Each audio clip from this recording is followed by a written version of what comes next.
France24.fr, le plus grand site de webcam live réservé aux adultes. 14h-16h, Brigitte Lahaie, Sud Radio. Bonjour à tous, nous sommes ensemble durant 2 heures, nous sommes sur Sud Radio et il m'arrive souvent de vous poser cette question. Sexuellement, seriez-vous plutôt dominé ou dominant ? En général, on a tendance à dire que les femmes préfèrent être dominées et même que les hommes, lorsqu'ils se sentent dominés, perdent un petit peu leurs moyens. Pourtant, dans la sexualité, c'est d'abord une relation de confiance qui doit s'installer, puis ensuite, qu'importe qui domine qui, d'autant que lorsqu'on parle de domination sexuelle, on parle en fait de tout à fait autre chose. Cela n'a rien à voir avec la fameuse domination patriarcale. Alors avec Jean-Charles Bouchou, on va essayer de comprendre ce que ça signifie et puis surtout on va aider les femmes à mieux comprendre la différence entre aimer être dominée ou être passive ou comment s'offrir à son partenaire sans se sentir pour autant totalement soumise. Parce que comme le disait si bien mon invité hier Yves Pslati, on ne peut offrir son corps à notre partenaire que lorsqu'on a confiance et que l'on l'aime justement son corps. Et si ce sujet vous intéresse, si vous avez envie de réagir ou si vous avez envie de mieux comprendre ce jeu de dominé-dominant, eh bien vous nous appelez et vous nous rejoignez au 0826 300 300. Bonjour Jean-Charles Bouchou. Bonjour Brigitte, bonjour à tous. La domination, c'est quelque chose qui n'est pas toujours très très bien compris. Oui, je crois que la pulsion de vouloir dominer, elle nous habite tous. Et vouloir être dominé aussi. En fait, on a ces deux polarités en nous et je pense que les personnes qui aiment être dominées, elles s'identifient à leur partenaire, c'est-à-dire qu'elles leur disent « moi j'ose pas dominer, alors s'il te plaît domine-moi comme j'aimerais te dominer si vous voulez ». Oui, une sorte comme ça de retournement. De retournement son contraire de la pulsion. Oui. Et est-ce que vous faites le parallèle entre la domination et l'agressivité ? Parce que très souvent, on croit que quelqu'un qui aime dominer, c'est quelqu'un qui est un peu agressif. C'est une violence que de vouloir dominer, c'est certain. Agressivité, je sais pas. Parce que la violence, elle peut se donner avec le sourire aussi, et on peut dominer l'autre en le manipulant complètement, et on peut le faire ça avec le sourire. Hein. On peut le mettre dans des situations où il est obligé de répondre ce que nous avons envie qu'il réponde. C'est de la violence. C'est donc, oui, on peut parler d'agressivité. Et alors, il y a aussi quelque chose qui n'est pas toujours pareil, je trouve, entre le fait d'être dominé et la soumission. C'est pas non plus tout à fait la même chose, ou pour vous, c'est la même chose ? Dans la soumission, on va dire « je n'existe plus qu'au travers de toi ». Dans la domination, malgré tout, on reste quand même le sujet qui aime jouer, parce que la domination, ça peut être un jeu, tout simplement. La soumission, c'est encore autre chose, c'est plus profond. C'est plus profond, on démissionne quelque part et on demande à l'autre d'incarner ce que nous on aimerait être, c'est-à-dire le dominant. Alors on pense évidemment quand on parle de soumission, on pense un peu au rapport SM, sadomasochiste. Là aussi normalement c'est un jeu, mais on voit derrière ces pratiques-là beaucoup de sérieux et c'est une pratique qui traduit souvent qui quelquefois même est très codifiée. Je pense aux gens qui se font attacher par exemple dans des cordes. Ça porte un nom japonais que je comprends. Bondage. Oui, il y avait un nom japonais. Pardon là. Peu importe, c'est pas grave. Moi non plus, je m'en souviens pas. C'est extrêmement codifié. Shibari, voilà. Et le maître, parce qu'il est appelé comme ça malgré tout, doit faire une danse qui est particulière et qui doit respecter. C'est très japonais en fait, qui doit respecter les normes japonaises. Et d'ailleurs, dans la question du bondage, pour prendre le terme plus français, il peut y avoir un sentiment d'angoisse très très fort chez quelqu'un qui se retrouve un peu ficelé comme ça. Et il faut faire attention, c'est des jeux qui peuvent provoquer des réactions très très brutales. D'accord, donc ce qui est important quand on joue avec un partenaire, c'est d'avoir un code. Et si l'autre dit stop, on arrête. Et ne jamais se faire attacher par quelqu'un qu'on ne connaît pas, évidemment. Oui, ça on évitera. Évidemment. Mais sinon, revenons au jeu de domination, dominé dans les couples, j'allais dire, dans la sexualité qui est plus normale. C'est bien d'inverser un peu les rôles de temps en temps, non ? Ah, c'est rigolo, oui. Ça change. Il faut que l'homme soit capable de le supporter puis qu'il reste en forme malgré tout. Parce que certains hommes, s'ils sont dominés... Vous êtes d'accord avec ce que je disais ? Ah oui, ils perdent tous leurs moyens. C'est pas très excitant en fin de compte. C'est amusant mais pas très excitant. Et pourquoi ils perdent leurs moyens alors ? Parce qu'on a besoin d'être dessus, quoi. C'est dans l'ordre des choses aussi, L'homme est pénétrant. Bien sûr. Malgré tout. Donc si on lui retire cette place-là, il perd ses moyens, il n'est plus pénétrant. Et donc c'est quand même malgré tout ce qu'on lui demande. Alors ça me fait plaisir ce que vous disiez ça, Jean-Charles Bouchou, parce que hier, à un moment donné, on parlait de santé sexuelle avec Yves Pslati, et je disais, on a eu 2 hommes qui étaient un peu en perte de désir. Ouais. Et je disais que il faut comprendre aussi que lorsqu'un homme est en perte de désir, c'est peut-être justement parce qu'il perd sa place de dominant. C'est possible. Et puis ça peut aussi être dans l'ordre des choses. On a le droit des vacances. Oui, vous savez, dans la nature, les arbres, ils produisent des fruits au printemps, ils se pollinisent, enfin, etc., etc. Mais en hiver, c'est la dormance. Donc on est moins de désir en hiver, c'est juste dans l'ordre des choses, c'est normal. Faut pas s'en inquiéter. Et ouais, c'est pas grave. Parce que, en plus, ça peut être contre-productif. C'est parce que je m'inquiète d'une baisse de libido. Ça crée une angoisse supplémentaire qui va encore faire baisser ma libido parce que mon énergie passe dans l'angoisse plutôt que de passer dans mon désir sexuel.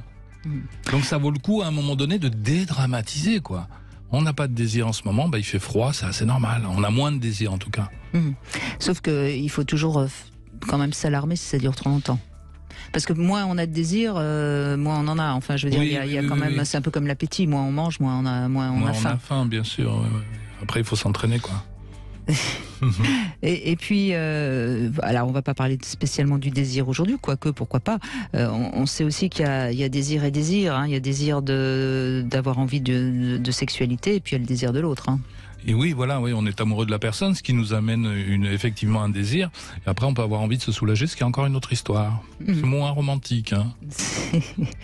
Oui, c'est pour ça que c'est toute la différence entre j'ai envie de toi et j'ai besoin de faire l'amour. Et justement, alors à ce moment-là, on pourrait dire que celui qui a une baisse de désir, il est moins dans le besoin de se soulager, et il sera peut-être plus dans le désir d'une personne particulière quand il la rencontrera. Voyez-vous ce que je veux dire? Très bien. Il tombera amoureux à ce moment-là et il retrouvera son désir parce qu'il aime. Parce que peut-être que celui qui a une baisse de désir n'aime plus tellement son partenaire. Et alors l'intérêt du sujet d'aujourd'hui, évidemment, c'est de vous replonger dans le Kama Sutra, parce qu'en effet, il y a des positions où l'homme est largement dominant et des positions où il est plutôt dominé. Oui. Puis à un moment donné, dans la jouissance, il n'y a plus ni dominant ni dominé. On se recentre sur soi. Je crois que c'est même la notion même de domination perd son sens à un moment. La fameuse phrase de Lacan, il n'y a pas de rapport sexuel, chacun au moment de la jouissance est seul. Oui, c'est une belle leçon de vie en plus. Je me préoccupe de la jouissance de l'autre, mais si vraiment je veux jouir, à un moment donné, je dois me détacher de ça et me recentrer sur moi. Sinon, je passe à côté. Quelqu'un qui voudrait absolument faire jouir son ou sa partenaire ne jouirait pas. D'où la quête de la jouissance tous les deux en même moment est une quête ridicule. Je suis bien d'accord avec vous. Bon, écoutez, on a fait un petit peu et puis déjà... Et puis on peut avoir un rapport sexuel, on n'est pas obligé non plus d'aller jusqu'à l'orgasme. C'est encore une autre façon de voir. C'est-à-dire on fait circuler l'énergie sexuelle, on est ravis d'être ensemble, et puis on n'arrive pas à l'orgasme cette fois-ci, ni la fois suivante, puis un jour ça arrive. C'est pas non plus... Ce qui compte, c'est le chemin, c'est ça? Voilà, oui. Dans tous les domaines finalement, même dans le domaine de la sexualité. Bon, en tout cas, si vous avez envie de mieux comprendre ce jeu de dominant-dominé, parce qu'au fond, la sexualité, on ne cesse de le répéter dans cette émission, en tout cas, c'est pas un enjeu, c'est un jeu. Bien sûr. Et si c'est trop un enjeu, c'est là où... Exactement, et on a intérêt à se détendre et à dédramatiser, et effectivement jouer. Et bien voilà, donc on va jouer ensemble, dominant, dominé, on fait à pile ou face. Oui, on va faire ça à pile ou face. Allez, dans un instant, on va retrouver Nathalie, justement, qui nous a rejoint. On va jouer aussi, aujourd'hui, comme tous les jours, au grand sapin de Noël. Et peut-être que vous serez l'heureux gagnant. Restez bien à l'écoute. Et puis, si vous avez envie de poser des questions, justement, à Jean-Charles Bouchou, qui est avec nous, n'hésitez pas, appelez-nous au 0826 300 300. On pourra peut-être aussi, Jean-Charles Bouchou, donner quelques indices quand réellement on est avec un partenaire qui nous domine dans le sens de l'emprise, où là, en effet, il faut dire stop. Tout simplement, si on n'accepte plus, oui. Oui. Jusqu'où est-ce qu'on a envie d'aller et jusqu'où on n'ira pas. C'est ça, si on se sent humilié, utilisé, là peut-être qu'il faut dire stop. Voilà. Si on se sent mal, c'est déjà un avertissement. Très bien. On fait une petite pause, on se retrouve tout de suite avec Nathalie. Aux éditions Le Courrier du Livre, et en effet, parfois il peut y avoir des violences invisibles dans une domination sexuelle qui ne serait pas réellement voulue. Oui, et il nous appartient de nous protéger, c'est un peu ça que j'ai envie de dire. À un moment donné, la victime doit sortir du déni, réaliser que ce qu'elle vit n'a pas envie de le vivre, et dire stop. Parce que nous sommes responsables de ce que nous vivons.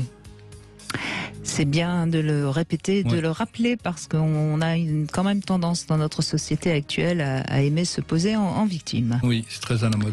C'est vrai. Nathalie, bonjour. Bonjour à vous deux. Bonjour Nathalie. Merci de me recevoir à l'antenne en tous les cas. Merci de participer avec nous.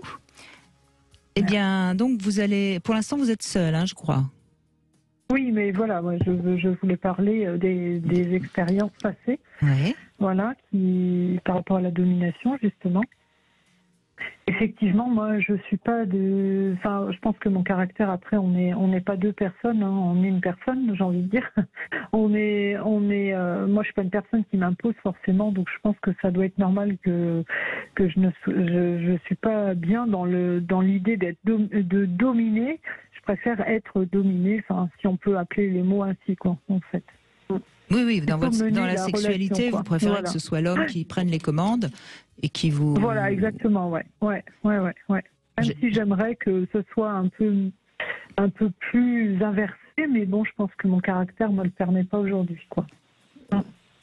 Donc Nathalie, vous dites que vous êtes dominée presque à contre-cœur, alors. Vous auriez préféré que ça se passe autrement? Je pense que j'aimerais faire évoluer les choses, mais je pense que j'en ai pas le caractère aujourd'hui, quoi. Enfin, j'ai pas affiné suffisamment les choses pour en arriver au fait d'être capable de dominer même d'une seule fois ou plusieurs fois, quoi. Et qu'est-ce que vous aimeriez faire en dominant, justement, lui monter dessus, exiger quelque chose? Mais organiser, par exemple, avoir une trame sur une organisation de soirée et puis arriver. Alors après, là, c'est pas forcément de la manipulation, mais arriver à un moment que j'aurais souhaité, quoi, par exemple. Mais cela étant dit, Nathalie, moi je vais te donner mon avis en tant que femme et on va dire assez experte dans la sexualité. Le mieux quand on a envie un peu de prendre les commandes, pour utiliser un terme moins fort que la domination, il faut laisser toujours croire à l'homme que c'est quand même lui qui dirige, mais en fait on peut par la manière dont on va bouger notre corps, on va faire les choses, on peut très bien arriver à prendre les commandes sans que ce soit trop visible. Je vous vois sourire, Jean-Charles Chouchou. Non, mais c'est un petit peu de la manipulation. Mais pourquoi pas? Mais vous savez, moi j'avais un petit peu étudié la dialectique du maître et de l'esclave, et à un moment donné on se pose la question, mais qui a le pouvoir? Le maître ou l'esclave? Évidemment, a priori c'est le maître, mais non. L'esclave, à tout moment, peut dire stop, ça s'arrête. Et en plus, comme le maître est déconnecté de la matière, alors dans le roman, dans l'ouvrage philosophique, le maître n'est plus capable de rien. Donc l'esclave domine en fin de compte, parce qu'il peut dire oui ou il peut se laisser faire. Et est-ce que le dominé n'est pas plus le dominant, quelque part? Enfin, en tout cas, celui qui aurait le pouvoir. Parce que laisser le pouvoir à l'autre, mais quelle puissance! Laisser le pouvoir à l'autre, vous voyez? Oui, c'est vrai. Puis oui. Et pour vous, Nathalie, être dominée, comme on dit ce soir, est-ce que c'est jouissif? Est-ce que c'est un plaisir pour vous? En tous les cas, moi, je me fie au fait que quand se passe le moment où je suis pour le coup dominée, je passe un bon moment, un moment qui m'offusque pas, parce que je sais que c'est lié à moi-même. C'est pas lié à la personne, en fait. Donc oui, mais on sent quand même, dans votre témoignage, on sent quand même une petite résistance à l'idée d'être dominé. Est-ce que finalement, si je vous disais, au fond, vous vous offrez, est-ce que ça passerait mieux? Je pense que ça collerait mieux quelque part, oui, effectivement, à partir du moment où on pilote, où on se laisse, piloter un petit peu, oui, je suis d'accord. Moi, j'aimerais juste être capable de dire, aujourd'hui, ce soir, par exemple, c'est un peu, effectivement, un peu dur comme propos, pas comme propos, mais se dire, aujourd'hui, voilà, j'ai envie que ce soit torride ce soir, par exemple, j'en sais rien, par exemple, mais donner le ton pour la soirée, quoi, en fait, et comme l'homme peut le faire, d'ailleurs, certaines fois. Et là, je sais que vous n'y êtes jamais arrivé. Non. Vous auriez peur de quoi si vous essayez ça? Je pense que là, je suis peut-être trop loin de ça et je suis, en fait, je suis pas assez moi-même pour. Enfin, plus on est convaincu, je fais du théâtre parallèlement, plus on est convaincu de ce qu'on pense, plus ça va passer et moins ça va être difficile. Moi, j'ai pas envie que ce soit un moment qui passe par des moments difficiles, donc voilà, Oui, d'accord, mais vous ne me répondez pas à ma question. Vous auriez peur de quoi? Qu'il s'en aille, qu'il se fâche, qu'il dise non. Qu'il dise non. Non, ou que je me sente mal plutôt. Que je ne sois pas convaincue à un moment donné. En fait, que je propose des choses et que je n'aille pas jusqu'au bout. Et pourquoi vous sentiriez mal? Qu'est-ce qui fait que vous sentiriez mal? Excusez-moi, Nathalie, j'essaye de vous aider à comprendre parce que vous n'assumeriez pas vos fantasmes. Peut-être, et peut-être j'ai parallèlement ce côté où je m'affirme pas. En fait, et là, je suis obligée de m'affirmer. En fait, est-ce que ça vient d'un manque de confiance en vous, ou est-ce que ça vient d'une culture où c'est pas à la femme de dominer, c'est à la femme de subir? Vous voyez, par exemple. Je pense qu'il y a les deux. Il y a un peu des deux, vous diriez? Je pense qu'il y a un peu des deux, ouais, parce que c'était un peu dans la tradition où c'est l'homme qui fait le premier pas. Maintenant, j'ai changé vous êtes encore marqué par cette culture-là. Moi, ce que je vous conseille, Nathalie... C'est très marqué, ouais. Oui. Moi, ce que je vous conseille, c'est de prendre une petite feuille de papier, un petit stylo, comme ça, un jour où vous avez un peu le temps, et d'écrire cette soirée où vous seriez la dominatrice de la relation sexuelle avec un homme. Alors après, vous pouvez choisir un homme imaginaire ou quelqu'un en particulier, et écrivez, et laissez-vous emporter parce que vous avez ce qui vous vient à l'esprit, et vous verrez, vous laissez décanter, et puis vous serez peut-être surprise de découvrir un peu quelque chose qui parlera de vous, bien sûr. Oui, c'est vrai, ouais, je pense que j'essaierai, effectivement. Ouais. Oui, parce que c'est vrai qu'au fond de moi, je vois bien, très au fond de moi, j'aimerais, alors pas forcément tous les soirs, de manière quotidienne, mais effectivement. Mais je pense que c'est lié aussi aux personnes qui se mettent pas en avant. Déjà, c'est compliqué. Moi, je suis pas une personne qui me met en avant déjà, donc j'ai l'impression d'aller un peu au contraire déjà d'entrée de oui, vous préférez, vous avez tendance à accepter et faire plaisir à l'autre plutôt que de signaler vos désirs. Oui, puis ça rejoint ce qu'on disait avant de prendre tout à l'heure, en introduction. Nathalie a envie de dominer, mais comme elle n'ose pas dominer, parce que ça la mettrait en danger, en fin de compte, elle demande à l'autre de la dominer. Oui, donc il y a bien le renversement, son contraire. On l'entend bien dans l'exemple de Nathalie, en tout cas, qui rêve, apparemment, ou qui fantasme pouvoir dominer un jour son compagnon, mais qui ne s'autorise pas. Oui, voilà, en fait, passer une soirée qui est égale à ce qu'on a envie de passer, la soirée qu'on s'est imaginée. Des fois, c'est vrai qu'on se dit, ça va être sympa, on va faire ci, on va faire ça. Et pourquoi vous ne le feriez pas comme une forme de jeu? On avait parlé lors de la dernière émission, l'homme s'habille en femme et la femme s'habille en homme, et on intervertit complètement les rôles. Et ça peut être au moins très drôle, sinon très excitant. Oui, ça pourrait être très drôle. Vous mettez un costume cravate. Vous le tournez sous forme de jeu. Oui, c'est vrai. Et c'est toujours plus facile de camper un personnage à l'intérieur d'un jeu plutôt que de s'y prendre, de s'y croire, quoi. C'est-à-dire, on joue à je te domine. C'est vrai. Ouais. Oui, ça peut être une belle expérience. En tous les cas, je vous remercie pour les tuyaux. On vous a donné quelques pistes, Nathalie. Merci en tout cas de cet échange avec nous. Merci beaucoup à vous, en tous les cas. Et puis c'est le moment de jouer.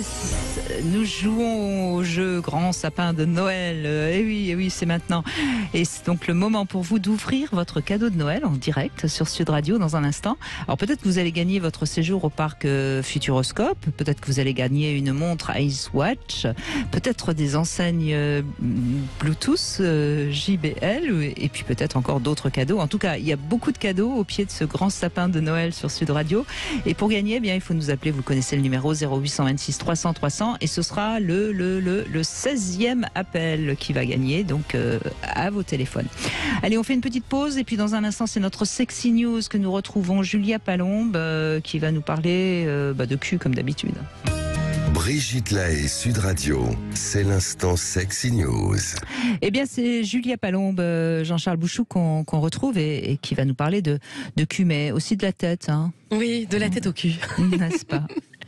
Comme vous le savez, il y a quelques jours, j'ai pour la première fois fait un tirage de tarot en public durant plusieurs heures pour des hommes et des femmes qui sont venus à moi dans le but de questionner leur rapport érotique au monde, leurs désirs, leurs fantasmes. Et durant cette fameuse après-midi-là, 2 cartes sont revenues vraiment très régulièrement dans tous les tirages. La première se nomme l'œil fou et elle raconte la curiosité malsaine, l'espionnage en somme. Et la seconde carte se nomme la perle folle et pour simplifier, on pourrait dire qu'elle signifie l'illusion dans laquelle le sujet se trouve momentanément enfermé. Et alors je n'ai pas arrêté d'y penser depuis ce week-end-là parce que, n'est-ce pas, ironique et tellement significatif de notre époque, connecté aux réseaux sociaux en tout genre, mais pas toujours de la meilleure façon qui soit, et surtout avec un effet pervers de repli sur soi, ou pour ainsi dire, connecté au réseau, mais pas toujours connecté à soi. Cet espionnage et cette illusion sur soi, ça m'a marqué en tout cas de retrouver ça chez tous. Alors ajoutons à cela évidemment l'injonction moderne à être heureux, à jouir par toutes les pores et tous de la même façon, uniformité oblige, et vous aurez des êtres humiliés, rabougris, ne sachant plus où donner de la tête et du cul d'ailleurs. Comme le décrit assez bien la philosophe Julia de Funès, oui c'est bien la petite fille de l'acteur, je ne sais pas si vous la connaissez, elle a écrit plusieurs livres assez formidables. Alors elle dit « Le bonheur est un sentiment qui relève de l'intime, qui fluctue au jour le jour. Pas de recette miracle donc, on le sait ici, mais des singularités libres à révéler. » Ah, si je pouvais tomber par hasard comme ça sur la lampe magique, la frotter tendrement et voir apparaître un génie dans la fumée, alors moi je ferais 3 vœux sans hésiter. D'abord, je ferais disparaître cet individualisme forcené, ce moi qui tue à petit feu à la fois personnellement et collectivement. Aussi, deuxièmement, je redonnerai du temps au temps, je redonnerai de la valeur au temps d'une vie, au cheminement, à l'expérience, à l'évolution lente et ancrée comme des racines de chêne centenaires dans la terre recouverte de mousse fraîche. Et moi j'ai une solution, Julia oui Palombe, pour mettre du temps au temps. Je note. Joke, entre nous. Je note, Brigitte, c'est vrai que j'y avais pas pensé à celle-là. Comme quoi parfois les solutions nous viennent, n'est-ce pas ? D'ailleurs, voilà. Et enfin, donc le troisième vœu que je ferais, ce serait de faire disparaître, oui moi je suis comme ça, hop, je fais disparaître l'endoctrinement, cette chose abjecte qui vous fait croire que vous décidez quand au contraire vous ne faites que suivre le chemin tout tracé par ces faiseurs de bonheur, on les connaît par cœur, les coachs en tout genre, lève-toi à 5h du matin, fais du sport, médite, ne mange pas de blé, pas de sucre, pas d'alcool, on ne fait plus rien. Moi je crois au contraire qu'il nous faut accepter de poser des questions sans avoir de réponse. C'est ça, vivre dans une dimension philosophique, voire poétique, à tâtons, en ombre et lumière, en équilibre dans le déséquilibre, pardon. Nous nous révélons pétale après pétale, et ça a tellement plus de chien, comprenez, plus de charisme, de garder nos nuances, nos incertitudes, nos fêlures lumineuses, que de plonger dans ce conformisme individualiste dominant. En imposer sans avoir à s'imposer, moi je trouve que ce serait ça un bon début. Chers auditeurs, permettez-moi, ce week-end, accordez-vous un temps pour la réflexion, pour philosopher, penser sans juger, sans obtenir de résultats, penser comme on danse, pour le plaisir de faire virevolter les idées colorées, tels les volants de nos jupes d'été, penser comme on fume en faisant des ronds de fumée dans les airs que l'on observe se faire et se défaire au gré du vent, penser comme un dégrafe, un soutien-gorge, avec précaution, désir et passion contenue, penser comme on rêve à une promenade romantique au bord d'une plage de sable blanc au cœur de l'hiver, réchauffé par la pensée, excité par la pensée. Penser, c'est déjà tellement sexy. Allez, essayez et vous m'en direz des nouvelles.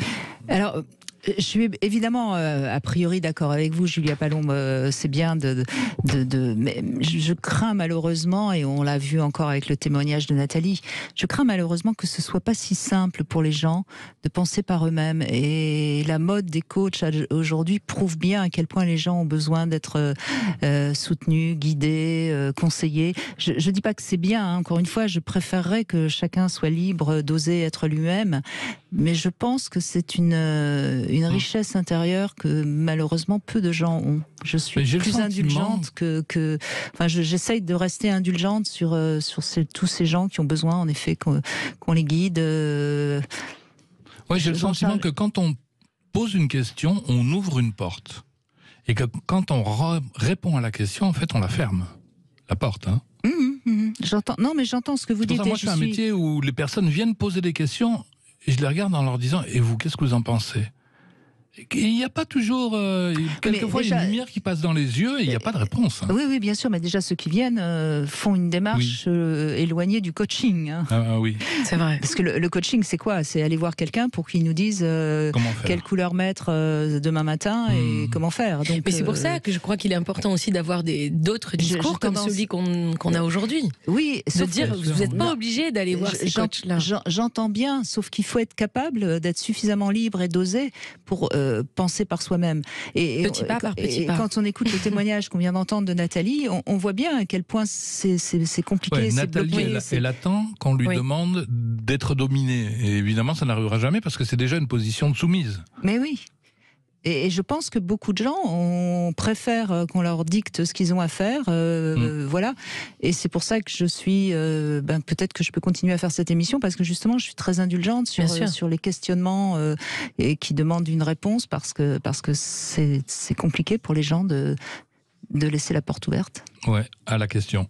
Poser la question, ne pas attendre de réponse forcément, quoi. En tout cas, c'est un chemin aussi, même s'il y en a qui nous écoutent là et qui se sentent enfermés, je crois que justement, peut-être se dire, je vais laisser au moins une de mes questions en suspens et voir comment elle tourbillonne en moi, dans mon cœur, et peut-être ça peut être un premier pas. C'est juste ça. Ça les angoisse beaucoup. Ouais. Alors la bonne nouvelle, je voudrais quand même qu'on ait un aspect un petit peu optimiste, c'est que c'est déjà bien de se poser des questions. Vous avez des personnes qui se posent même pas de questions. Donc ils n'attendent même pas de réponse. Bon. On l'entend bien dans les discours quand quelqu'un nous appelle en disant « je viens de passer 25 ans avec quelqu'un de pervers ».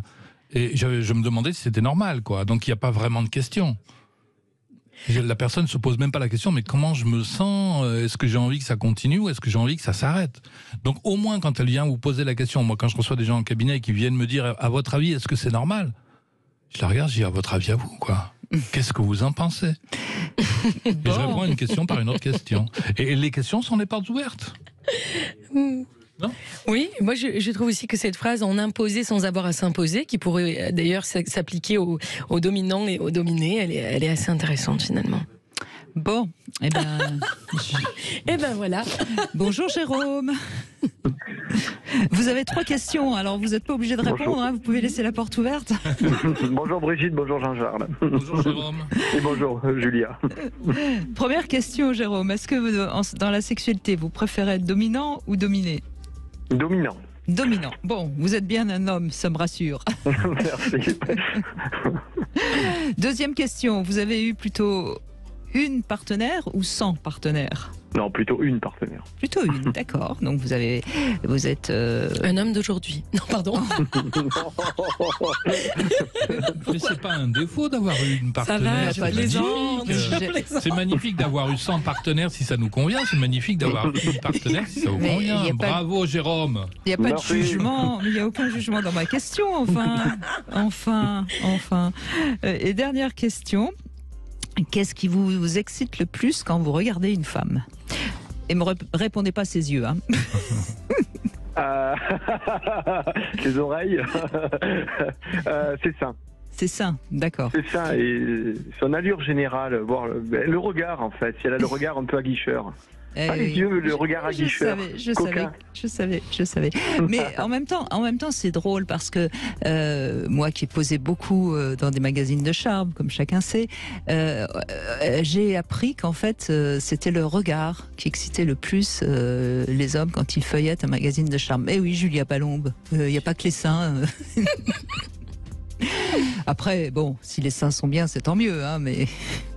Bon, Jérôme, vous pouvez poser une question à Jean-Charles. Oui, allez-y, la voix de Julia Palombe, excusez-moi, elle est pas mal non plus quand même, hein, j'avoue. Ah, merci. Ouais, elle a une voix...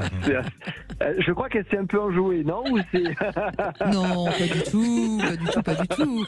Non, elle est toujours habillée très stricte, genre col de Claudine. Non, Julia... C'est tout moi. Ouais. Merci pour l'intervention tout à l'heure sur les coachs. Effectivement, c'est vrai que les gens ont besoin beaucoup d'être guidés et j'avoue qu'on n'ose pas trop dire ce que l'on pense de peur d'être un peu exclu d'un groupe, quoi. Oui, ça va très très vite. Oui. Ouais. Donc c'était intéressant cette parenthèse que vous avez dit tout à l'heure. Je trouvais ça très très bien. Merci De Jérôme. voir qu'on a vraiment ce biais de conformité et qu'aujourd'hui c'est vraiment accru, quoi. Donc je trouve que c'est très important de pouvoir le dire et de le répéter. Que c'est pas parce que justement chez vous on n'est pas jugé, quand on dit les choses, on peut aller exprimer nos déviances. Et c'est hyper important de pouvoir les laisser s'écouler, si je peux m'exprimer ainsi. C'est beaucoup plus sain de pouvoir en parler, et plutôt que de le garder en soi et qu'un jour ça pète et que ce soit une cocotte minute. Donc je trouvais très intéressant. Enfin, c'est ma vision. Voilà. Merci Jérôme. Alors Jean-Charles vous écoute, vous pouvez lui poser une question. Alors Jean-Charles, je ne sais pas si vous avez eu est-ce que vous avez pu avoir un retour d'information? Qu'est-ce que le mode préféré des pervers narcissiques en matière de sexualité? Est-ce que c'est vraiment la soumission ou est-ce qu'ils ont tendance à être un peu plus bizarrement introvertis? Je ne sais pas si je suis très clair, mais... Oui, c'est une bonne question d'ailleurs. En fait, les mécanismes de défense pervers narcissiques sont des mécanismes de défense infantiles. Donc, on a affaire à un enfant de 2 ans. Si vous voulez comprendre un pervers narcissique, regardez un petit de 2 ans, comment est-ce qu'il se comporte. Est-ce qu'il a une sexualité bien établie, le pervers narcissique? Non. Mais c'est certain que si, grâce à la sexualité, il peut éventuellement donner l'impression de dominer, mais dominer de façon malsaine, hein, ou voire de vous humilier, c'est là où on va retrouver le pervers narcissique. Mais il n'a pas de sexualité, enfin, je crois pas, j'ai peut-être pas assez étudié la question, il faudrait que j'en essaye quelques-unes. Ils n'ont pas forcément de sexualité bien déterminée. Par contre, ce que je sais pour avoir entendu beaucoup de personnes qui ont fréquenté les pervers narcissiques, alors là, c'est plutôt les hommes en fait, c'est que le petit n'a pas vraiment de limite, et notamment, alors moi j'ai entendu parler d'hommes qui étaient avec des femmes qui par la suite sont avérées être perverses. Il n'y a pas de limite, tout est permis, et c'est vrai que c'est très excitant. On peut lui proposer un peu n'importe quoi, elle acceptera toujours. Sauf que souvent les femmes perverses narcissiques, elles ont une sexualité très débridée au début, et puis après stop. Bon. En tout cas c'est ce que j'ai entendu aussi. D'accord. Mais bon. On va faire une enquête, Jérôme. Hein. Oui. Merci beaucoup. Promis, on va faire l'enquête. Merci. Au revoir. Merci à vous en tout cas. Merci beaucoup. Et puis ça y est, nous avons notre gagnante. C'est Mireille qui est avec nous. Bonjour Mireille. Bonjour. Vous appelez du Gers et c'est vous donc qui étiez le 16e, enfin plus exactement la 16e à nous appeler.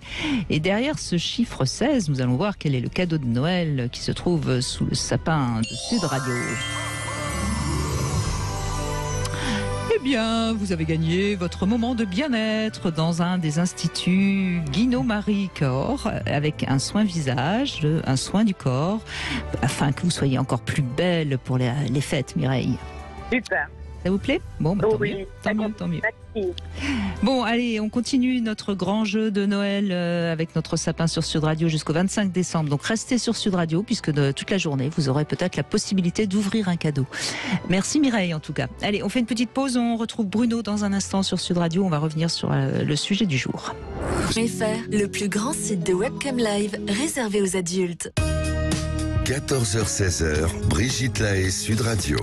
Jean-Charles Bouchou est avec nous, auteur de ce dernier livre, Les violences invisibles, aux éditions Le Courrier du Livre. Et c'est vrai que la société actuellement est peut-être assez violente, raison de plus peut-être pour se trouver et vivre bien dans sa sexualité notamment, parce que ça c'est quand même quelque chose qui n'appartient qu'à nous et qu'on est libre de vivre comme on a envie de vivre. Bonjour Bruno. Oui, bonjour à vous et à votre invité. Bonjour Bruno. Jean-Charles Bouchou qui est avec nous.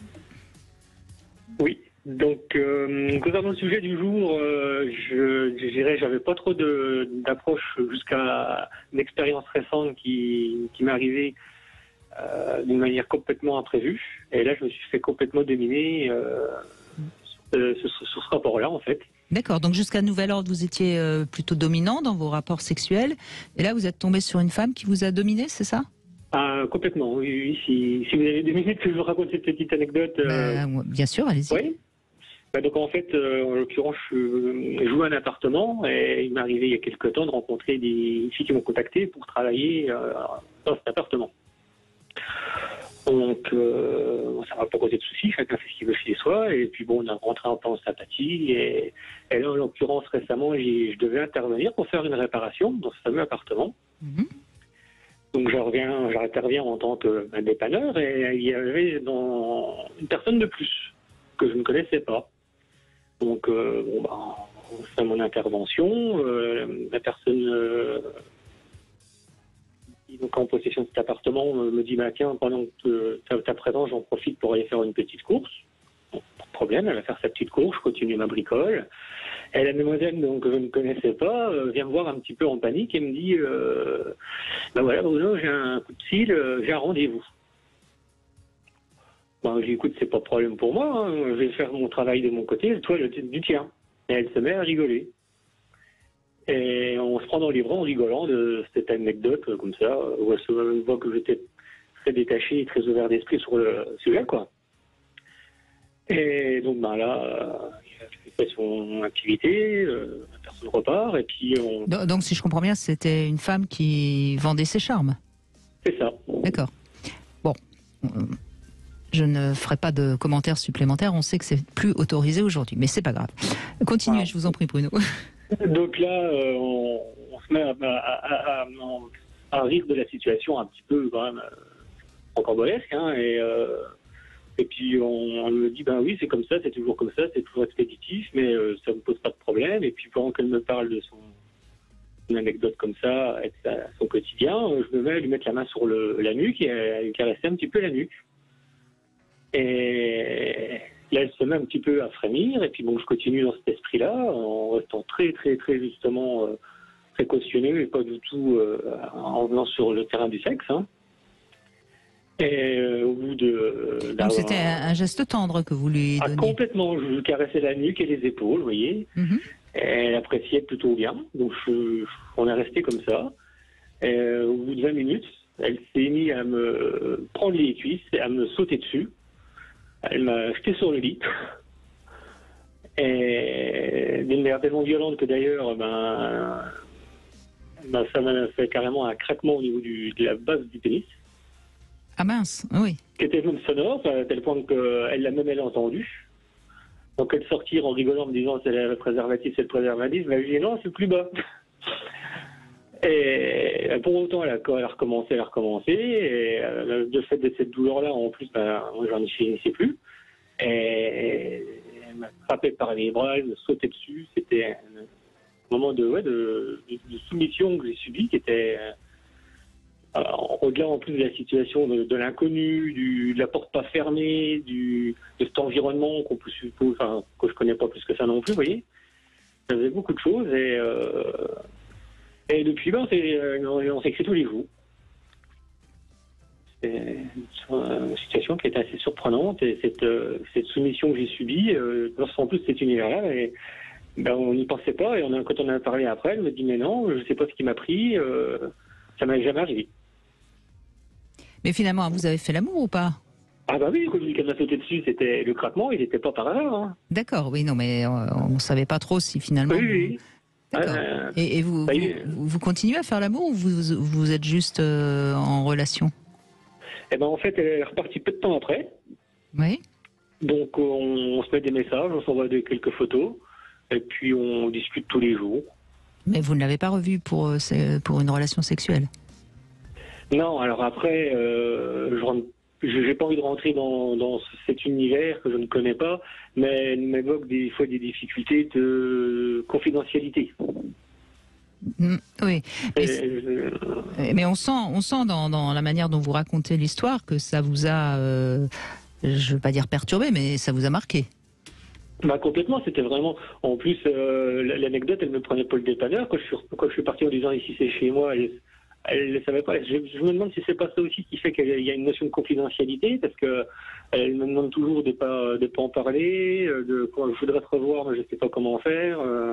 Il y a un petit flou sur ça.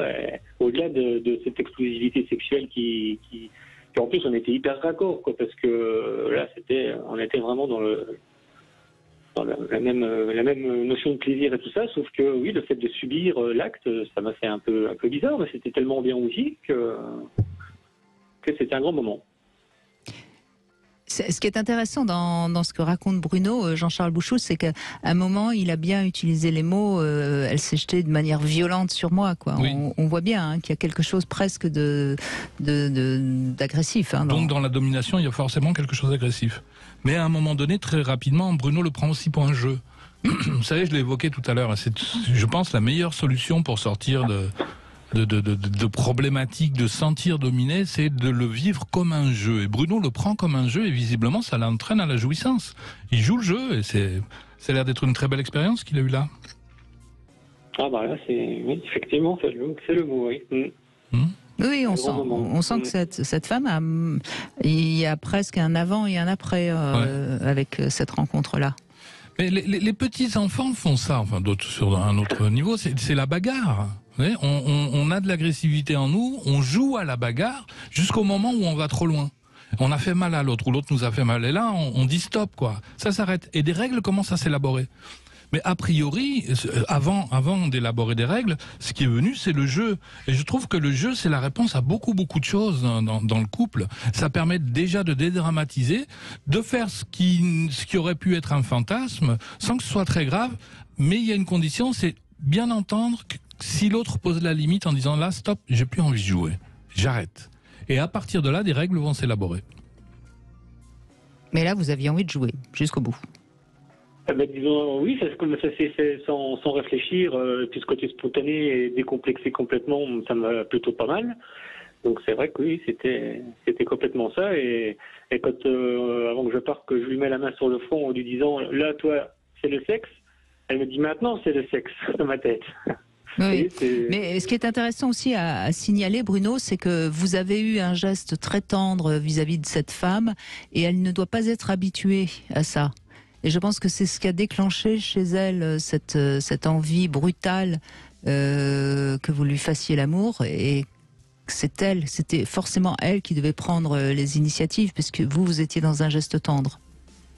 Mais, enfin, elle m'en a un petit peu parlé également. Hein. C'est vrai qu'elle ne connaissait pas du tout. Et puis bon, le liaison érogène, c'est pas vous que j'ai les endroits. Je pense que je suis tombé au bon endroit au bon moment au niveau de la manipulation massage. J'ai bien cerné à un moment donné, effectivement, la zone qui était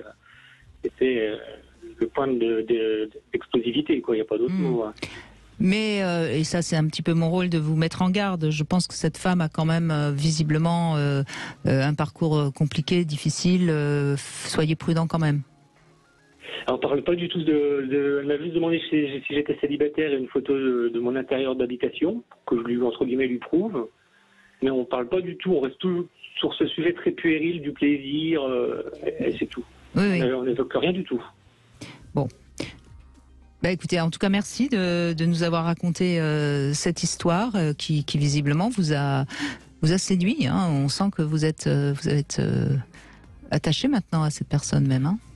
Oui, mais c'est ça. Puis il y a ce côté, comme je dirais, oui, voilà, j'aime bien les gens et c'est vrai qu'il y a comme une notion un peu d'empathie à se dire, oui, effectivement, pour qu'il y ait eu autant d'explosivité sur une approche de tendresse comme ça, c'est vrai que je me dis effectivement que c'est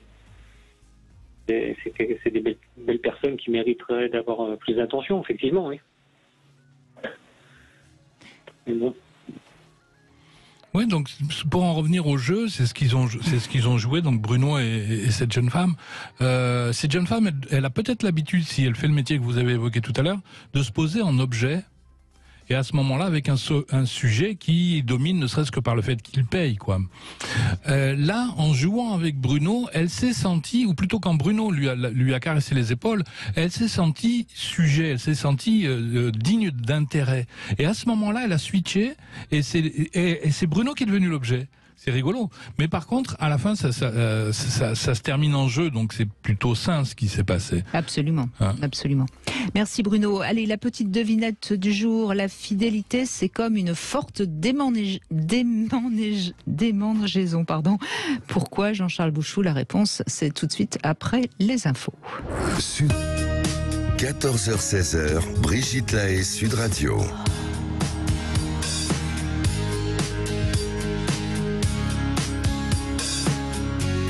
Eh bien, nous sommes toujours avec Jean-Charles Bouchou et nous évoquons donc la sexualité dans les rapports dominant-dominé. Et vous êtes bien sûr les bienvenus si vous avez envie d'évoquer tout cela au 0826 300 300. Peut-être d'abord la réponse à ma devinette, Jean-Charles Bouchou. Pourquoi la fidélité, c'est comme une forte démangeaison? Et je dois avouer que nous avons discuté hors antenne. C'est pas bien. Et que je me suis pas penché sur la devinette, mais j'imagine que ça gratte quelque part, non? Oui, c'est bien, c'est tout à fait ça. On a envie de se gratter ou on a envie de quelqu'un d'autre et pourtant c'est défendu. Donc, et oui, c'est un peu la même chose. Voilà.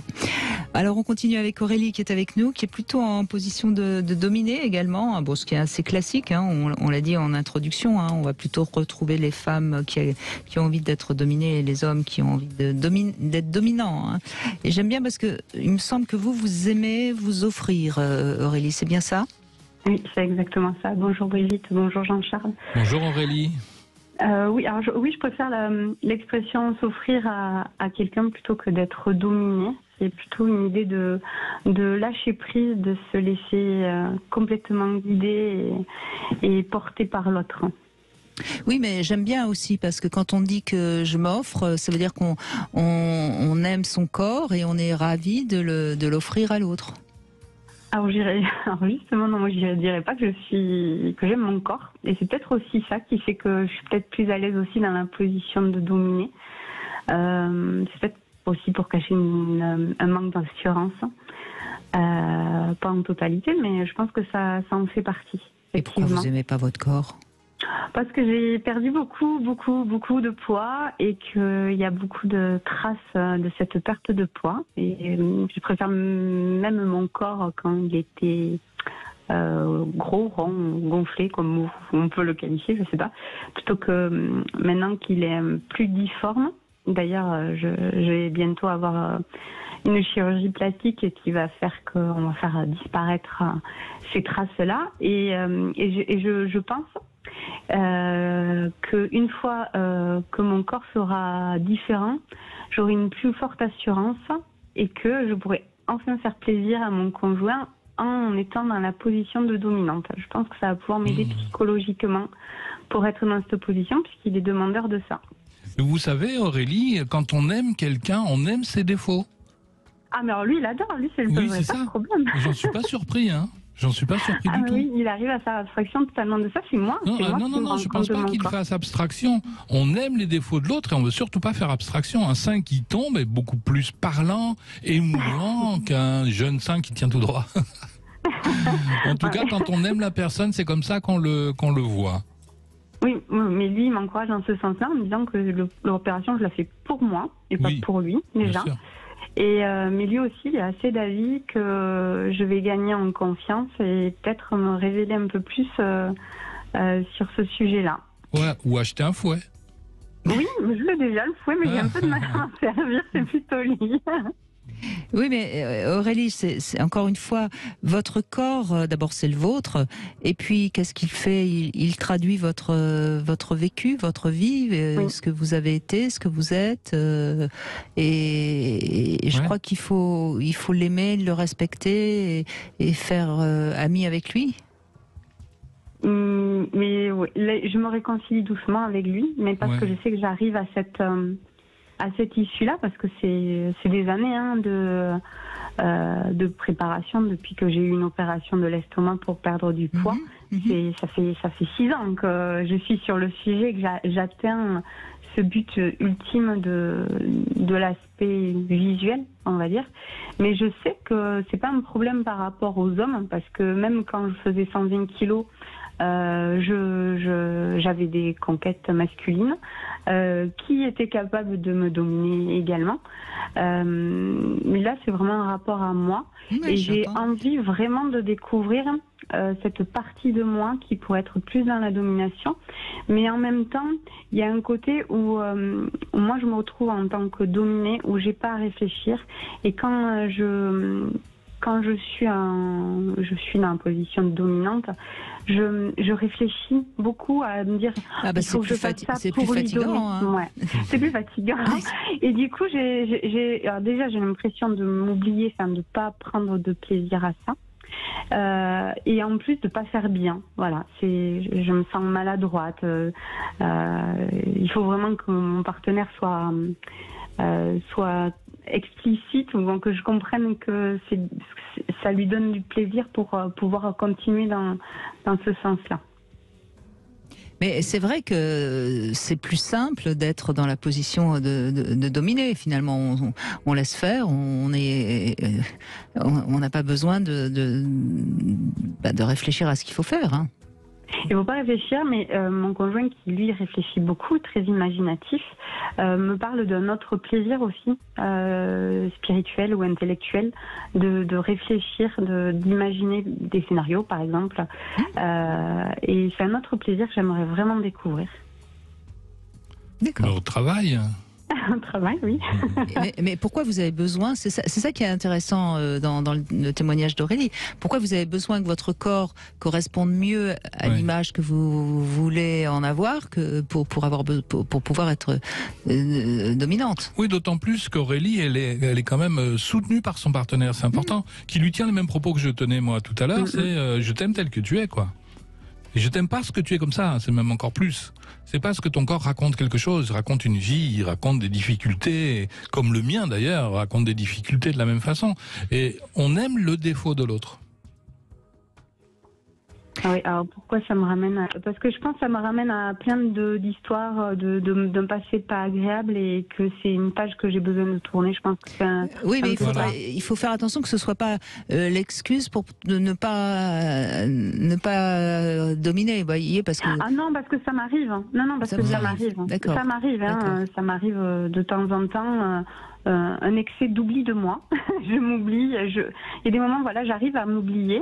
Et je suis en position où je peux même être, enfin voilà, le dominer au point de faire des jeux anneaux avec lui sans problème, où je me retrouve vraiment dans cette position traditionnellement occupée par l'homme et ça me plaît beaucoup. Et d'ailleurs les fois où j'ai pu être plus dominatrice, c'est les fois où avec mon partenaire on a pu avoir des relations à trois avec une femme où je me suis révélée dominatrice par rapport à elle, un peu l'égale de mon conjoint en fait pour elle. D'accord. Voilà. Donc vous partagiez cette jeune femme avec votre compagnon? Voilà, on était tous les trois et c'est vrai que c'était elle du coup qui était en position de soumise, de soumise et de s'offrir et que nous on était tous les deux concentrés que sur elle. Oui, c'était l'objet du couple en fait. Voilà. Et en plus ça peut créer une complicité entre vous avec votre compagnon, j'imagine. Totalement, c'est ça. Ça c'est bien. Ouais. Et elle était donc votre objet dont vous disposiez tous les deux et que vous pouviez dominer. Mais dans un jeu, attention. Finalement, c'est comme je dis souvent, c'est la troisième personne où on a l'impression au départ que ça va être qu'un jouet qu'on va l'utiliser. Et ça, c'est très très moche comme expression. Alors qu'au final, c'est peut-être elle qui a eu le plus d'attention et de plaisir physique, finalement. Oui, elle a été le centre de la relation sexuelle, évidemment. Oui, tout à fait. Oui. Mais en tout cas, ce qui est intéressant dans ce que vous nous racontez, Aurélie, c'est que on voit que vous êtes quand même un peu complexée par votre corps, mais qu'en même temps, ça vous empêche pas d'obtenir qu'il vous donne la jouissance. Donc, il est quand même finalement assez copain avec vous, votre corps. Oui, on est coopératif, on vit ensemble, on cohabite, voilà, c'est un bon colocataire. Non, oui, c'est intéressant parce que ça pourrait paraître un peu paradoxal, donc c'est assez intéressant, je trouve, à analyser. En fait, je pense que le fait d'avoir réussi à me rassurer par rapport au regard des autres, c'est de me dire après tout, moi moi je me plais pas, peu importe si moi je plais aux autres. Après tout, chacun peut avoir une vision différente d'une même chose. Et là, le sujet c'est mon corps, on a des visions différentes. J'accepte que c'est pas parce que moi je le vois pas positivement que les autres ne peuvent pas le voir comme ça. Mais ce qui m'intéresse dans votre témoignage, c'est que très souvent, quand les femmes n'aiment pas leur corps, elles ont du mal justement à le laisser prendre sa jouissance. Tandis que vous, ça ne semble ne pas poser de problème. Et ça, je trouve que c'est assez intéressant à souligner parce que c'est pas fréquent. Ouais, puis en plus, il y a des choses qu'on entend que Aurélie n'a pas dites. C'est qu'elle a eu des expériences difficiles par le passé et qu'à mon avis, ce qui est en train de se produire, c'est beaucoup plus que le fait de se réconcilier avec votre corps, c'est que vous êtes en train de passer à autre chose. Ai-je bien compris, Aurélie? Tout à fait, j'ai des pages qui se tournent. C'est plus des pages, c'est le livre qui est en train de se fermer. Vous passez au tome 2. Voilà, c'est ça. Oui, et écoutez, bravo Aurélie. Bon cheminement. Merci de votre témoignage. Aurélie. Merci de votre témoignage. Allez, on fait une petite pause et puis on va donner la parole à un homme dans un instant, à nouveau. Peut-être qu'il sera soumis ou dominant, on ne sait pas. On verra. On verra. À tout de suite. 14h-16h, Brigitte Lahaie, Sud Radio. Avec Jean-Charles Bouchou, je rappelle que vous êtes psychanalyste, psychothérapeute, auteur de nombreux ouvrages, dont un livre qui a été célèbre sur les pervers narcissiques, qui est toujours en poche, je crois. Je crois même qu'on peut le commander en grand format et il est plus complet en grand format chez Erol. Voilà. Ouais. Et puis Les Violences Invisibles qui est sorti depuis, qui me semble plus mature. Puis qui est parti pour être un grand succès. Je suis ravie parce que j'aime beaucoup ce livre, Les Violences Invisibles, qui est aux éditions Le Courrier du Livre, en revanche, celui-là. Lionel, bonjour. Oui, bonjour Brigitte. Et bonjour à votre invité où j'ai mangé le prénom, désolé. Jean-Charles. Bonjour Lionel, dont je n'ai pas mangé le prénom. Alors, vous savez, je vais vous faire un aveu, Lionel. Nous, on note le prénom pour pas l'oublier, parce que. Je sais que vous trichez. Je triche, mais faut avouer à moitié pardonner. c'est ça, mais vous trichez quand même. Mais je sais bien, ça va, je suis habitué maintenant, c'est bon. Bon, alors, vous, dominant, dominé, qu'est-ce que vous diriez? Eh ben, les deux. Les deux? Les deux. Les deux. Les deux. Vraiment les deux. Je prends autant de plaisir d'un côté que de l'autre. Mais pour ça, il faut avoir la partenaire qui va avec et qui est aussi les deux. Parce que sinon, ça marche pas. Sinon, il en faut deux. Voilà. Il en faut deux. Il en faut deux. Oui, mais là, on triche, Jean-Charles. Il en faut deux, vraiment. Et quand vous trouvez... Alors moi, j'ai eu la chance de trouver 2 fois, quand même. Donc, comme quoi, ça existe. Mais c'est vrai que quand vous trouvez... Vous avez comme avantage de... Et alors justement, vous avez une partenaire qui accepte de vous dominer. Est-ce qu'elle l'a accepté dès le début? Est-ce qu'il a fallu que vous la formiez? Alors, elle n'a pas accepté dès le début, mais moi j'avais tout de suite vu qu'elle avait quand même... une capacité à... Voilà, une bonne capacité à prendre un peu les tours. Et du coup... en fait, avec de la confiance et puis quand vous êtes à l'aise, en fait, c'est ça le truc. Quand vous êtes à l'aise, vous savez, il n'y a pas spécialement de tabou, quoi. Donc, oui, bien sûr. On en revient à ce qu'on disait tout à l'heure. Si on fait de la sexualité un jeu, tout est possible. Oui. Alors, je suis désolé, je suis un peu essoufflé, mais en fait, c'est parce qu'il se met à flotter comme pas possible et que je suis dessous et que je cours pour me mettre à l'abri. Donc voilà. J'allais me mettre à l'abri. Désolé. Mais je vous en prie. Je ne m'attendais pas à prendre un orage. Je ne m'attendais pas à prendre un orage sur la tête. Ouais. Donc la question qu'on peut se poser, c'est existe-t-il une autre posture qui serait ni dominant ni dominé? C'est intéressant aussi quand même. Et c'est pour ça que j'ai amené le jeu à un moment donné, parce que même si on joue à dominer ou si on joue à être dominé, malgré tout, la complicité qui se crée entre les deux partenaires, qui nous pousse à rire à la fin, à rire de nous-mêmes, là, on est sorti, en fin de compte, on est à égalité.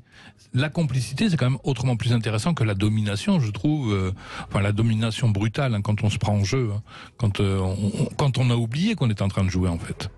La position du lotus, quand on est face à face, elle est assez égale, et c'est une position très marquée par le tantra d'ailleurs. Oui, le tantra, sans doute, c'est une démarche sexuelle qui gomme un peu le dominant-dominé. Il n'y a pas du tout de domination, non.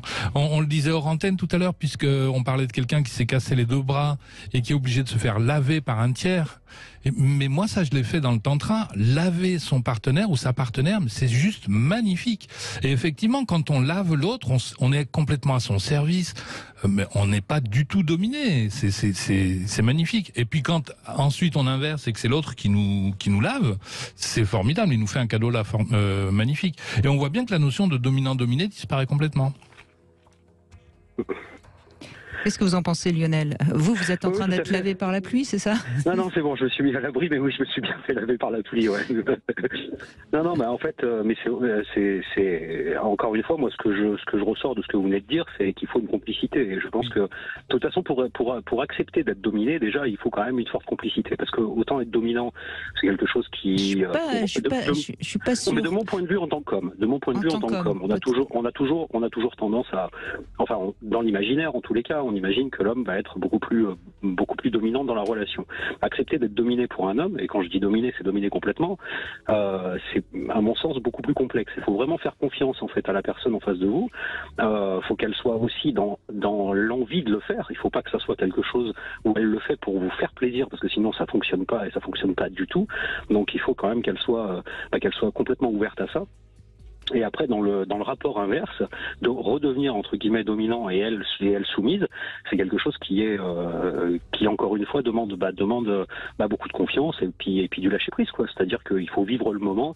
Moi, s'il y a bien un truc que j'ai noté quand même depuis toutes ces années où je vous écoute, Brigitte, c'est qu'à un moment donné, il faut juste vivre le moment présent. Voilà, et juste, on va dire savourer le moment. Voilà.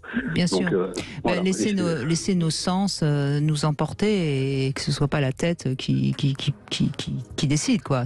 Ouais, et puis sans gêne. Par contre, je pense qu'il faut quand même avoir une certaine expérience déjà pour commencer, mais je pense que c'est pas quelque chose qu'on peut avoir tôt dans une vie sexuelle. Je pense que c'est quelque chose qui s'acquiert en fait au fur et à mesure où vous avancez dans l'âge et que il y a énormément de barrières qui sautent. Hein. Plus vous avancez dans l'âge et plus les barrières généralement dégagent. Donc et on apprend à lâcher prise. Le fait de dominer ou d'être dominé serait une étape dans l'évolution de notre sexualité. Ouais, je pense. Après, et qui visiblement va conduire idéalement, sinon on reste coincé dans ce rapport dominant-dominé, à une certaine complicité. Et on l'a entendu tout à l'heure, même idéalement on s'oublie. Et là encore, quand on s'oublie dans la relation amoureuse, on ne peut pas être en posture de dominant ni de dominé.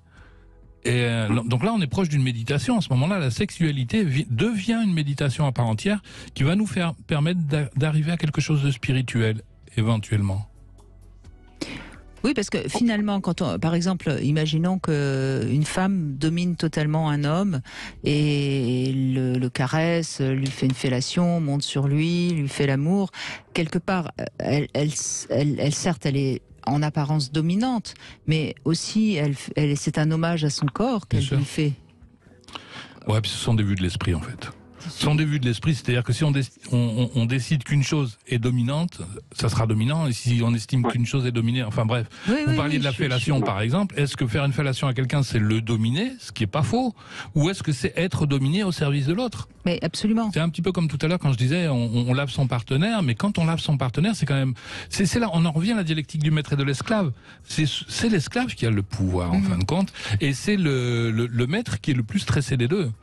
Mais quand on joue à être maître et esclave dans le couple à tour de rôle, et qu'à un moment donné on arrive à s'oublier dans une complicité mutuelle, c'est un acte magique pratiquement qu'on a créé, et qui peut être, hein, si on le souhaite, une étape sur un chemin spirituel et de sexualité spirituelle. Mais en fait, ce qui m'a donné envie de prendre ce thème aujourd'hui, Lionel, Jean-Charles, c'est juste parce que je trouve qu'il y a beaucoup de femmes qui sont un peu soumises dans leur sexualité, mais elles sont soumises parce que elles sont pas suffisamment libres et elles sont encore très inhibées, et donc je dirais qu'elles, les pauvres, elles n'ont pas le choix que de subir. Oui. Mais ce qui est bien, c'est de s'offrir parce que justement on est en paix avec son corps, et qu'à ce moment-là on laisse l'autre jouer de notre corps et de notre sexualité. Oui. Quand on arrête de subir, effectivement, on peut jouer, j'en reviens au jeu, et à un moment donné, la notion de dominant et de dominé perd son sens. Absolument. Ça ne veut plus rien dire. C'est bien ce que vous exprimez d'ailleurs. Si je m'offre à quelqu'un, on va dire c'est celui à qui je l'ai offert qui me domine, mais en réalité c'est moi qui ai le pouvoir de m'offrir ou de ne pas m'offrir. Tout à fait, exactement. Vous avez compris le pourquoi de ce thème aujourd'hui. Merci Lionel, en tout cas. Merci à vous. Et puis c'est chez vous. Hein. C'est ça. Non, j'y retourne. Malheureusement, j'y retourne. Ah, bah écoutez, vous êtes maso, j'y peux rien.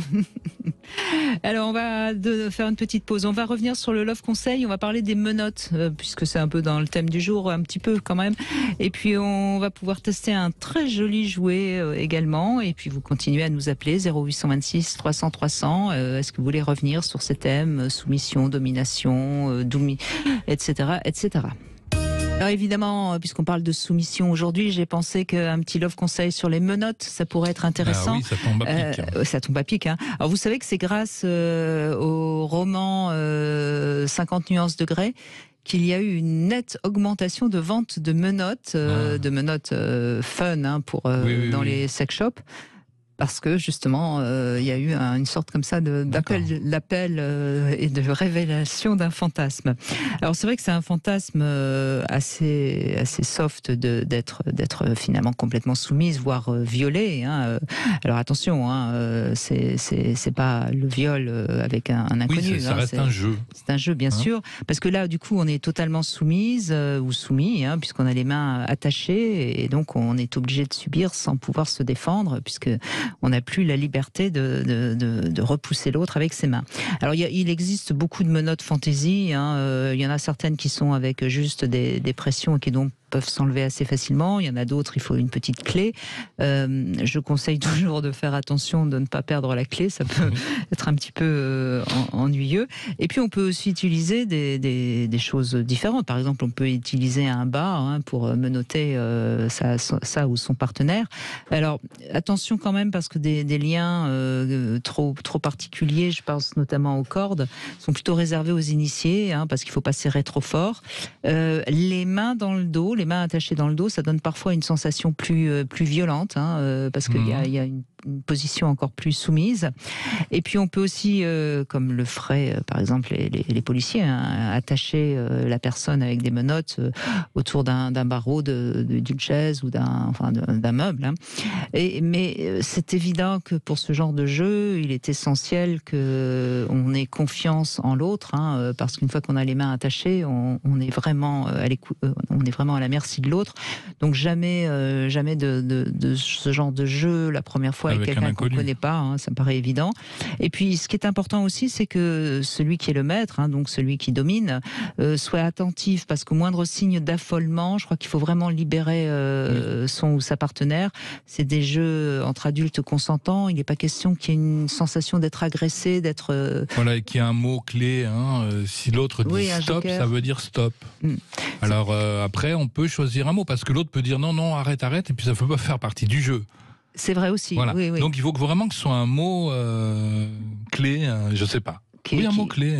Oui. Parce que c'est vrai qu'on peut avoir envie, l'idée peut être excitante, et puis au moment où on est complètement attaché, on peut avoir tout d'un coup une peur qui est tout à fait compréhensible. Hein. Bien sûr. Et donc là, regretter, il faut jouer à autre chose. Il faut tout stopper. Alors, ce vibromasseur Black Muse noir, il existe en d'autres couleurs, mais en tout cas, nous, on l'a reçu en noir. C'est dans la marque Dorcel. On le retrouve évidemment sur l'enseigne ruedesplaisirs.com. Et c'est Enola qui l'a testé pour nous. Bonjour Enola. Bonjour. Alors ça, c'est un grand classique. Hein. C'est une sorte de bâton très joli d'ailleurs, un peu brillant. Là, moi, je l'ai en noir. Je ne sais pas si vous l'avez dans une autre couleur. Il existe en doré, en argent, en bronze. Je l'ai eu en noir. En noir également. Bon, donc nous avons le même. Voilà. Tout à fait. Et alors, il est vibrant, hein, évidemment. Alors donc effectivement, il a une forme allongée, il est très soyeux au toucher, il est mat brillant. Il est classe en fait. Il est en noir comme ça fait très classe. En plus, même le nom de la marque Dorcel, je sais pas, inspire quelque chose de classe, quoi. Ah bah oui, c'est sûr que. Voilà. Et il est aussi très sobre. Alors, je vous avoue que quand je l'ai eu en main, je me suis dit, oh là, il faut faire comment pour l'allumer là. Au début, je me suis juste dit ça. Puis bon, bien sûr que j'ai un partenaire qui s'y connaît mieux que moi dans tous ces trucs-là et qui a trouvé de suite. Ils sont bricoleurs, les hommes, il n'y a rien à faire. Voilà, il n'y a rien à faire. Un homme à tout faire, c'est ce qu'on appelle. Enfin, voilà, mon homme est homme à tout faire. Ben, voilà, vous voyez, même ça, il sait le faire. Donc. Et donc, effectivement, c'est facile de l'allumer. Et il y a plusieurs positions de vibration. Et vraiment plusieurs vitesses, plusieurs forces de vibration qui permettent de... On peut switcher de l'une à l'autre, tout simplement en appuyant. Il y a 10 modes de vibrations différentes. Alors, il précise que c'est assez silencieux. Est-ce que c'est vrai? Non, je n'ai pas eu la sensation que ce soit silencieux. En même temps, je n'ai pas beaucoup de points de comparaison, je vous avoue. D'accord. Voilà. Bon, donc on va le croire. Mais en tout cas, ça fait partie des grands classiques. Mais moi, je le trouve bien parce que c'est vrai que c'est à la fois joli, c'est assez. On peut l'utiliser en pénétration ou en vibrant. Les deux sont possibles. Donc c'est un grand classique et qui finalement ne se démode pas, je trouve. Et il est grand. Il est grand et fin. Je me suis d'ailleurs demandé s'il n'était pas grand à destination aussi de la pénétration anale. Donc non, voilà. Jamais introduire un objet comme ça dans l'anus parce qu'on ne sait jamais, ça peut être avalé par le rectum. Il ne faut utiliser en pénétration anale que des plugs, c'est-à-dire des objets avec un embout qui dépasse de manière à ce que ça ne pénètre pas complètement. Ah d'accord. C'est vrai qu'il est très long et qu'on peut penser qu'a priori on arrivera toujours à le tenir, mais vraiment le risque peut exister, donc il faut jamais utiliser ce genre d'objet en pénétration anale. Ah oui, dites donc vous m'apprenez quelque chose. Je suis là pour ça. Oui, non mais vraiment pour le coup. Écoutez, voilà. Donc en tout cas moi je l'ai pas utilisé comme ça. Je l'ai utilisé plutôt de manière clitoridienne, puisque je l'ai utilisé avec mon compagnon. Oui, ça marche certainement très bien, oui. Et je vous avoue que en fait,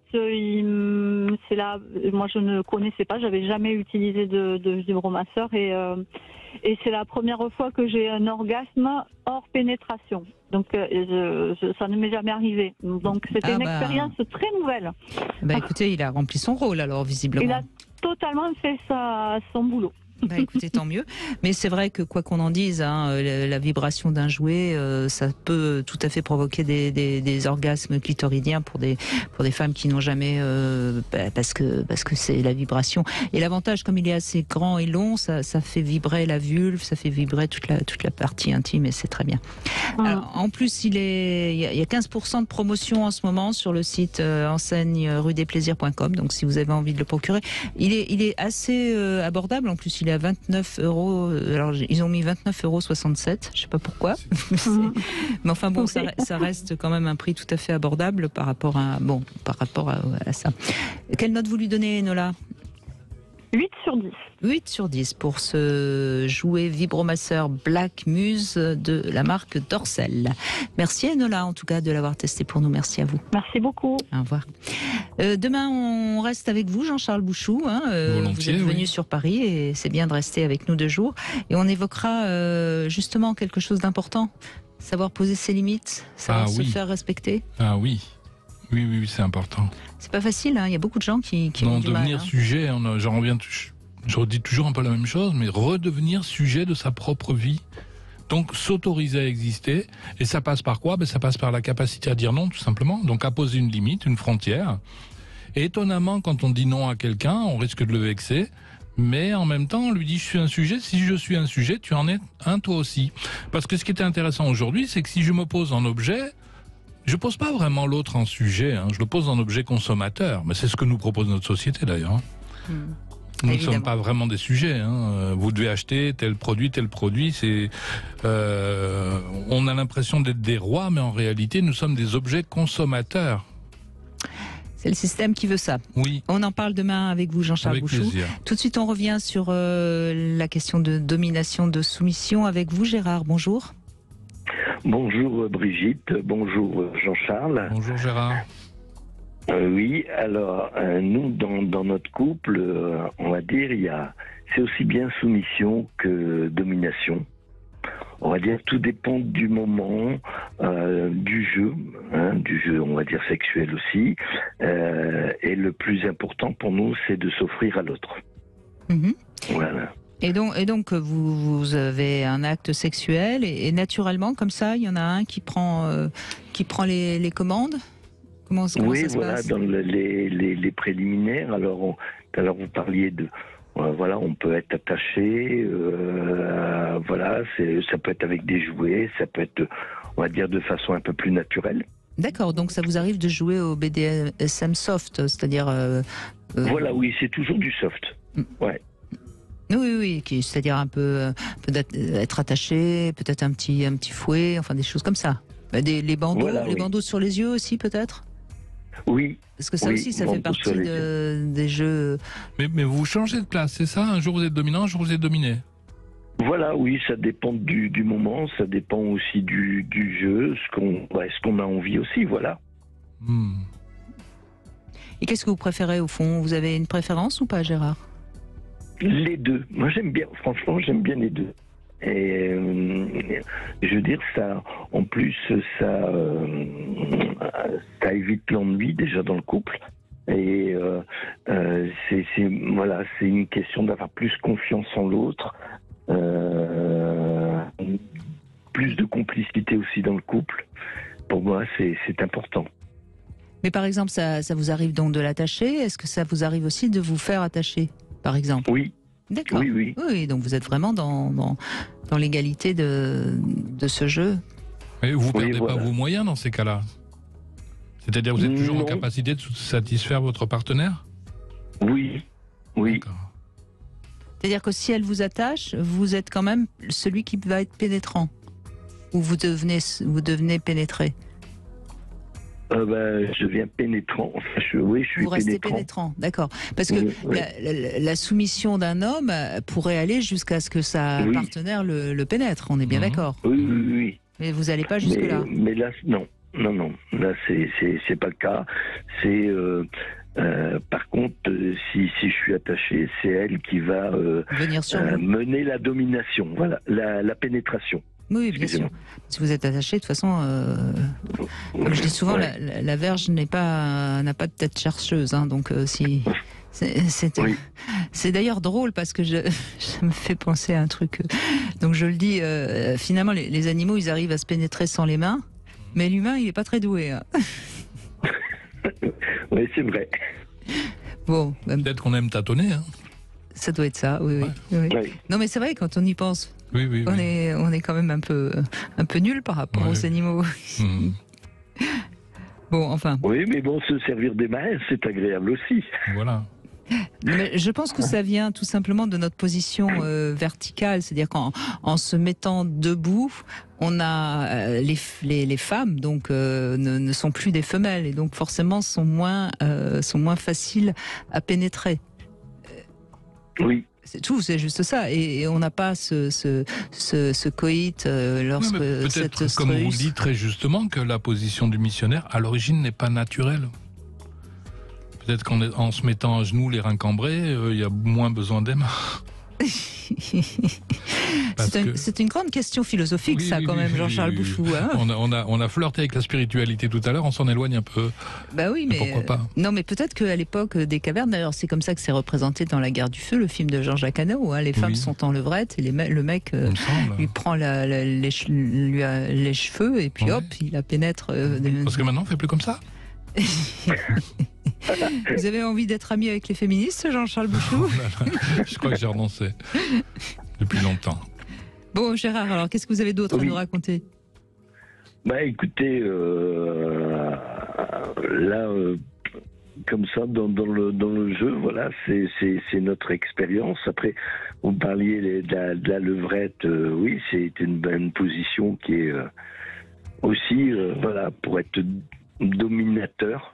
D'accord, donc pour vous, quand la femme est en levrette, elle est dominée? Oui, elle est beaucoup plus dominée. Bien que... Et c'est une de ses demandes aussi. Oui, elle aime bien sûr. être... Voilà, donc oui, elle aime bien cette position-là. D'accord, et vous aussi, visiblement? Oui. D'accord. Pour faire plaisir à l'autre aussi. Vous le sacrifiez, en fait. Pauvre Gérard. Oui, voilà, la dialectique du maître et de l'esclave, ça revient. En fait, le maître, il se sacrifie à l'esclave. Ça. Voilà. Pour lui faire plaisir. Oui, tout à fait. N'est-ce pas? Bon, je vous plains, pauvre Gérard. Oh, il faut pas me plaindre, non. Mais je plaisante. Merci en tout cas de ce témoignage. Allez, on fait une petite pause et puis on va conclure dans un instant avec Isa, je crois, au 0826 300 300. À tout de suite. Hitlae Sud Radio. Et c'est en compagnie de Jean-Charles Bouchou que nous allons conclure avec Isa qui nous a rejoint. Bonjour Isa. Bonjour Brigitte et bonjour Jean-Charles. Bonjour Isa. Bonjour. Alors, vous êtes dans une relation qui dure depuis 2 ans et qui évolue visiblement, hein? Oui, mais elle évolue dans un sens que je finis par ne plus... J'ai un peu l'impression de perdre totale maîtrise. Pas que je cherche à maîtriser, mais au moins comprendre, suivre et profiter pleinement à deux. Déjà, au début, c'est lui qui était demandeur. Et puis, plus le temps passe, et plus on se voit. Et finalement, même en se voyant, c'est moi qui deviens demandeuse. Sans pour autant qu'il m'accepte favorablement, systématiquement. Donc, je suis un petit peu... Faites attention parce qu'on vous entend pas très bien, Isa, s'il vous plaît. Écoutez, là pourtant, je suis vraiment avec le téléphone et... Oui, ça va mieux. Ça va mieux? Oui. Ça va mieux, excusez-moi. D'accord. Oui, donc je vous disais, ça fait 2 ans et donc au début c'était lui qui était demandeur et plus le temps passe et plus on se voit souvent, mais c'est moi qui deviens de plus en plus demandeuse et lui de choisir les moments où il accepte qu'on puisse avoir nos moments intimes. D'accord. Et là, par rapport à ce sujet de dominer, dominant ou autre, là, depuis peu, il a un comportement qui m'interpelle un peu, à savoir que quelle que soit la position dans laquelle on puisse avoir l'acte, oui, la relation, il a une tendance à me mettre la main au niveau du cou, comme en étranglement, vous savez, et à presser même un peu de temps en temps. Donc, je n'avais jamais connu ça et ça m'interpelle. Donc, je voulais un petit peu avoir vos conseils. Est-ce que vous aimez ou est-ce que vous n'aimez pas? C'est curieux, c'est nouveau, donc je peux pas vraiment dire. C'est juste que ça va surprisser. Ouais. Mais ça vous dérange? Ça vous fait peur? Ça vous gêne? Ça m'a un peu fait peur au premier abord. Et puis, finalement, sur la deuxième fois, je me suis rendu compte que ce n'était pas agressif. Vous voyez? Mais l'attitude, en tous les cas, m'interpelle. Parce qu'on a entendu 2 choses, Isa. D'abord, il a pris le pouvoir, ça c'est certain. Il a d'abord pris le pouvoir sur le rythme de vos rencontres, donc c'est lui qui décide. Et là, vous dites qu'en plus, quand vous vous rencontrez, il prend le pouvoir physiquement. Et moi, la question que je vous pose, c'est est-ce que ça vous plaît ou est-ce que ça ne vous plaît pas? Parce qu'elle est là, la vraie question.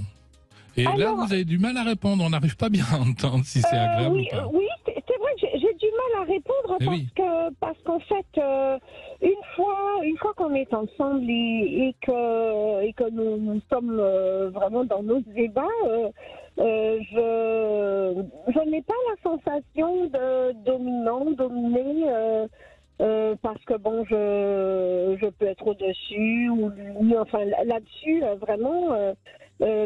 pas de... Je n'ai pas cette impression... Bon, donc vous avez une sexualité assez libre tous les deux, visiblement.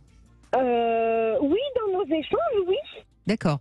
Et est-ce que cette main qui pose sur votre gorge, il le fait au moment de jouir, à la fin du rapport, ou est-ce qu'il le fait dès le début? Est-ce que... Alors moi j'ai l'impression c'est plutôt vers avant la jouissance, je dirais. C'est ça, c'est au moment où il sent qu'il va jouir, il a besoin de poser. Alors c'est 2 mains ou une seule main? Une main. Il pose une main sur votre gorge. Oui, et quand je sois au-dessus ou que lui, enfin, quelle que soit la position, en fait, il me l'a fait, que je sois au-dessus ou lui à l'arrière. Mais c'est une seule main et il appuie ou est-ce qu'il vous saisit entre le pouce et les autres doigts comme s'il voulait vous serrer le cou?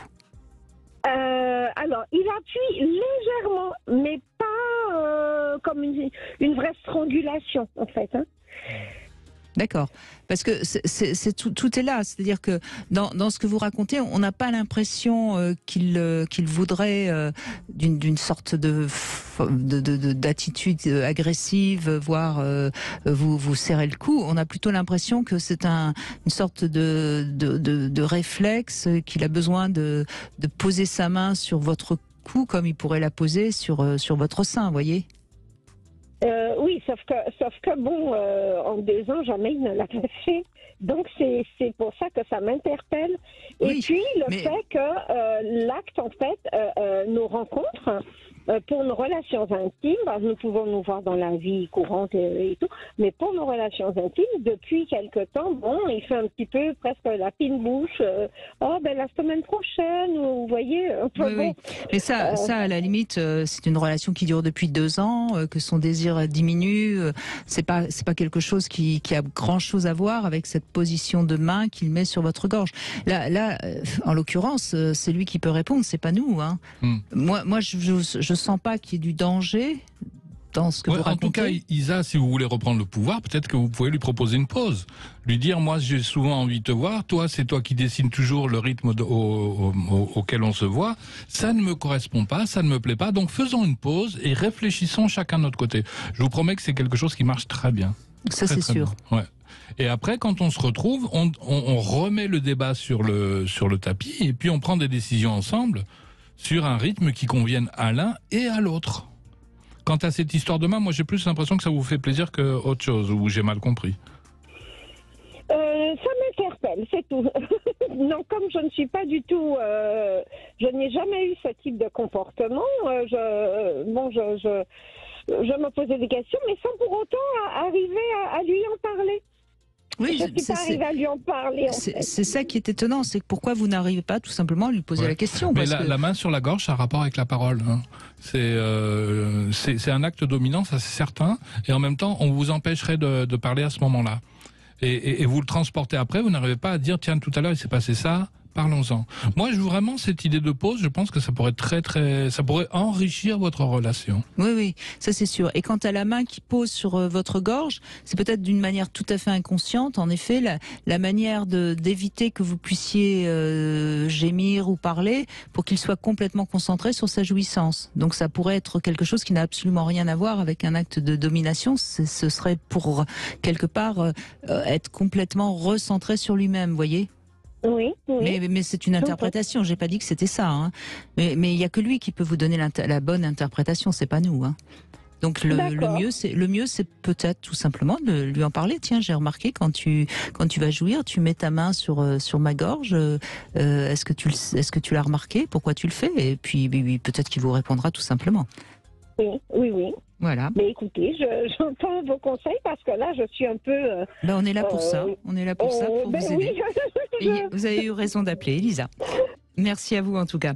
Merci beaucoup Jean-Charles Bouchou. Je rappelle qu'on vous retrouve demain et on va apprendre à se respecter dans toutes nos relations professionnelles, amicales, familiales et bien sûr amoureuses.